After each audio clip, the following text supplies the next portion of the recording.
zaidi ya vile tunalipa sasa, sio kwa walimu peke yao, kwa kila mfanyikazi wa umma.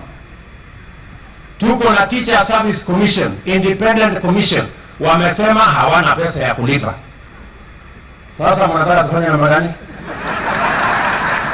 Ni wito wa naibu rais William Ruto akizungumza kwenye hafla ya kuchangisha pesa kwenye kanisa la ACK parokia ya Mung'ang'a eneo la Mumias. Wito ambao unaendelea kuwakuna vichwa walimu ambao mgomo wao unaingia wiki ya 3 hapo kesho. Siku chache zilizopita Rais Uhuru Kenyatta alisema serikali haina pesa za ziada za kuwalipa walimu licha ya amri ya mahakama. So I've asked him to negotiate with the teachers, but don't say that you can't pay and you won't pay. If you can't pay and you won't pay, then go home. Wakati tumeanza kukataa mambo ya kotini, hiyo ni kuinvite ile inaitwa anarchy. Baadhi ya viongozi wa kisiasa wameitaka serikali itii amri ya mahakama ya kutaka walimu waongezewe mishahara kwa 50% hadi 60%.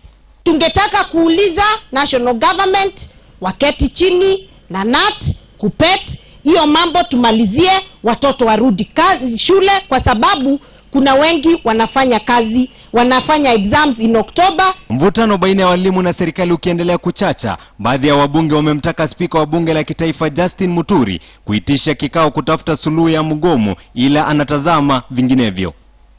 The members who want us to who are claiming that they have written to me to recall the house, I've forgotten one thing. We don't just want to go and debate. What are we going to debate? The courts have spoken, have I not?